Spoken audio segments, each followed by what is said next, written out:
বাংলাদেশ জাতীয়তাবাদী স্বেচ্ছাসেবক দলের নেতা শেখ শরীফুজ্জামান সজীবের সহধর্মিণীর দ্রুত আরোগ্য কামনায় সাতক্ষীরা জেলার কালীগঞ্জ উপজেলায় অনুষ্ঠিত হয়েছে দোয়া মাহফিল।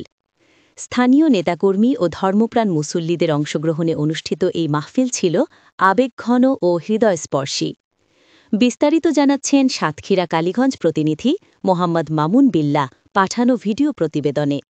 বিকেল ৫টায় দাঁতপুর জামে মসজিদে প্রথম দোয়া মাহফিলের আয়োজন করেন বাংলাদেশ জাতীয়তাবাদী স্বেচ্ছাসেবক দলের যুগ্ম আহ্বায়ক মোহাম্মদ সালামউদ্দিন কবির।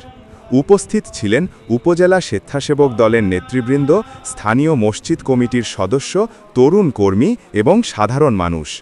দোয়া মাহফিলে শেখ শরীফুজ্জামান সজীবের সহধর্মিণীর দ্রুত আরোগ্য কামনা করে মোনাজাত পরিচালনা করেন দাঁতপুর জামে মসজিদের খতিব হাফেজ মাওলানা ওমর ফারুক। তিনি বলেন, অসুস্থ মানুষের পাশে থাকা মানবিক দায়িত্ব, আর সম্মিলিত দোয়াই পারে আল্লাহর রহমতকে আহ্বান করতে। এরপর বাদ মাগরিব দ্বিতীয় দোয়া মাহফিল অনুষ্ঠিত হয় বাগবাটি হজরত শাহজালাল এতিমখানায়। এতিমখানার শিক্ষক শিক্ষার্থী সহ এলাকাবাসী অংশ নেন এই দোয়া ও মিলাদ মাহফিলে। মোনাজাত পরিচালনা করেন হাফেজ মোহাম্মদ লতিফ হোসেন। তিনি শেখ শরীফুজ্জামান সজীবের পরিবারের শান্তি ও তার সহধর্মিণীর সুস্থতার জন্য দোয়া করেন এবং উপস্থিত সবাইকে দোয়ায় শরিক হতে আহ্বান জানান। মো সালাউদ্দিন কবির তার বক্তব্যে বলেন, আমাদের প্রিয় নেতা শেখ শরীফুজ্জামান সজীব ভাইয়ের সহধর্মিণী বর্তমানে ভারতের একটি বেসরকারি হাসপাতালে চিকিৎসাধীন আছেন। তার দ্রুত সুস্থতা কামনা করে আমরা সর্বস্তরের কর্মী সমর্থকদের নিয়ে এই দোয়া মাহফিলের আয়োজন করেছি। আল্লাহ যেন তাকে দ্রুত আরোগ্য দান করেন, এই দোয়াই করছি। দোয়া মাহফিল শেষে উপস্থিতদের মধ্যে মিষ্টান্ন ও তাবাররুক বিতরণ করা হয়।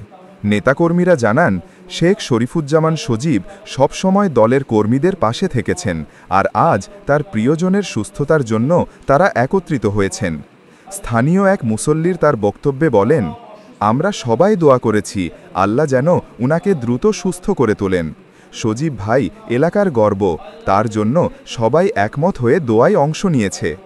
মানবতার এই অনন্য দৃষ্টান্তে অংশ নিয়ে কালীগঞ্জের মানুষ আবারও প্রমাণ করল, দোয়াই শক্তি, ঐক্যই সাহস। একজন মানুষের সুস্থতার জন্য শত হৃদয়ের আহ্বান, এ যেন সমাজে ভালোবাসারই এক নীরব উৎসব। মামুন বিল্লাহ, কালীগঞ্জ, সাতক্ষীরা, TV9 বাংলা নিউজ, ঢাকা।